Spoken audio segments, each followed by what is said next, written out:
This is video 8 of the grade 12 chapter on work, energy and power, and in this video we're going to work through two examples where we're applying the law of conservation of energy to problems where we have external forces. So the first question is on page 4, it's question 4 on page 39 of your notes. So if we go there, this is the problem here. We've got a child with a mass of 38 kgs that's sliding down a slide from rest. So initial kinetic energy is 0 and the height of the slide is 2 meters. And the question tells us that the child has a speed of 3 meters per second at the bottom of the slide.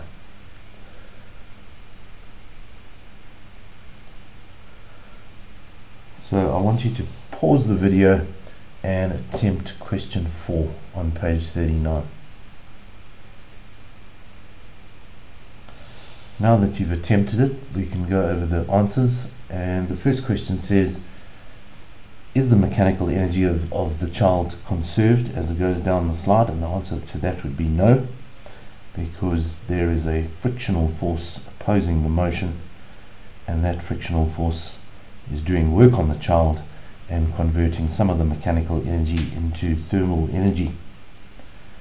So to answer that question, mechanical energy is not conserved, the slide is not frictionless. There was no mention in the question about the slide being frictionless, so we have to consider friction here. And the work done on the child by friction would be exactly equal to the energy dissipated to the surroundings as thermal energy. The second question asks for the potential energy at the top of the slide, and we're pretty good at solving those by now. Potential energy is mgh, the mass is 38, g is 9.8, and the vertical height is 2 meters. So that comes out to be 744.8 joules at the top. So that's the total mechanical energy in the system. Now the child slides down the ramp, and that 744.8 joules is not going to be constant at the bottom. We're going to have lost some energy, so we should have less energy, less than 744.8 at the bottom. So calculate the work done by the child on the child by friction. To solve this problem, we need to use the law of conservation of energy. Although mechanical energy is not being conserved, energy is always conserved, the total amount of energy. And we make a statement that the mechanical energy at the top is not equal to the mechanical energy at the bottom. We need to subtract the loss of energy in this case, and that would be the work done by friction. So mechanical energy at the top, take away the work done by friction on the way down, and you'll be left with mechanical energy at the bottom. And that statement is a statement that conserves energy. So at the top we had 744.8 joules of mechanical energy. As the object moves down the slope, we're going to have to subtract the work done by friction, and that would leave us with the kinetic energy of the object at the bottom, because it has no gravitational potential energy. So half of the mass times 3 squared. The speed at the bottom of the slope was given to us as 3 meters per second. So if you solve the problem, you find that the work done by friction is 573.8 joules. So that's how much energy, how much of the mechanical energy that was lost in the slide down the slope.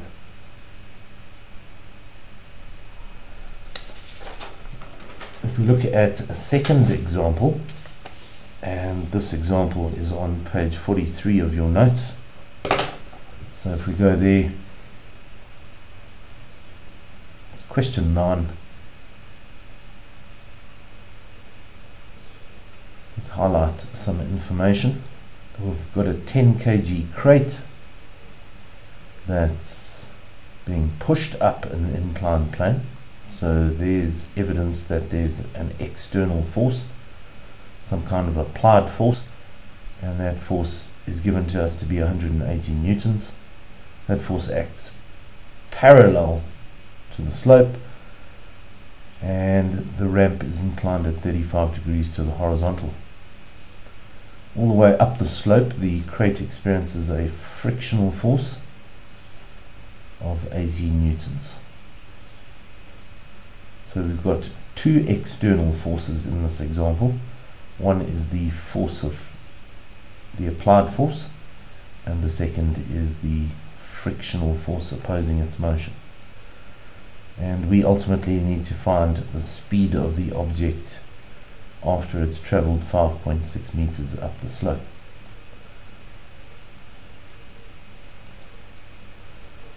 So if you pause the video and try that question and then come back and check your answer.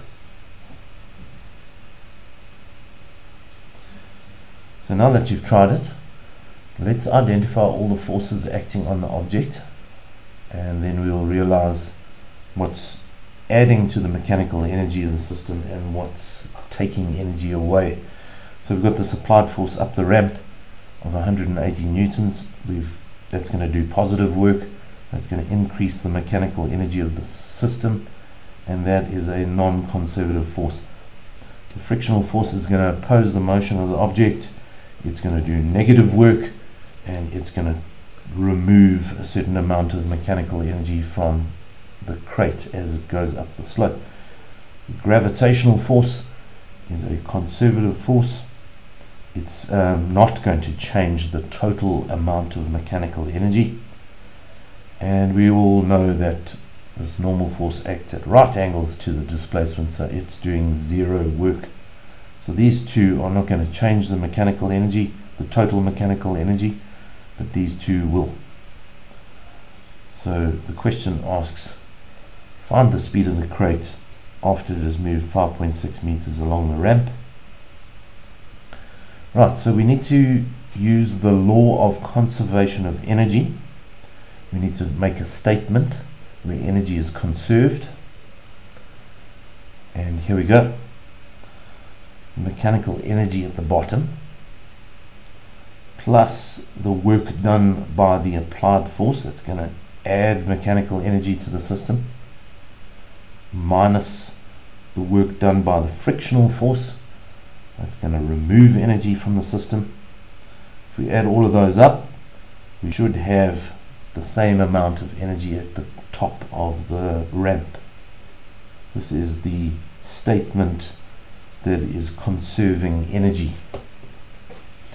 So let's take that one step further. We've got no mechanical energy at the bottom because the object was at rest and it's at ground level, so its potential energy is zero. It has zero mechanical energy at the bottom, but at the top it's got a whole lot of mechanical energy because work was done by the applied force. That's the applied force multiplied by the displacement, which is 180 over 5.6 meters, minus the work done by friction, which is the frictional force, 80 newtons, multiplied by the length of the ramp, 5.6 meters. And then we calculate the gravitational potential energy at the top, and the mass was 10 kilograms. G is 9.8 and H is the height. H is unknown in this problem.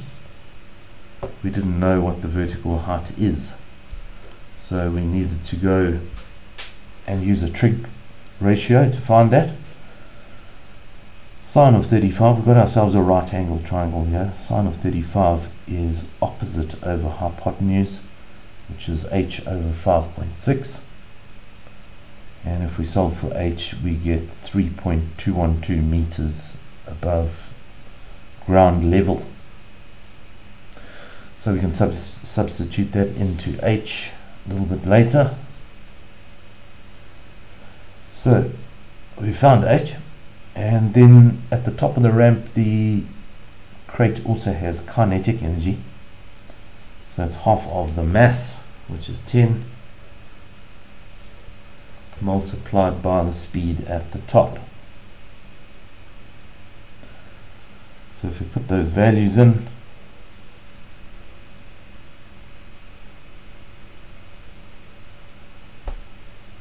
and we plug everything into the calculator, we're going to find that the speed at the top is 7 meters per second. So 1008 joules of positive work was done by the applied force, and 448 joules of energy was dissipated to the surroundings as thermal energy. That's the gravitational potential energy at the top, and that's the kinetic energy at the top. So solving that gives you 7 meters per second.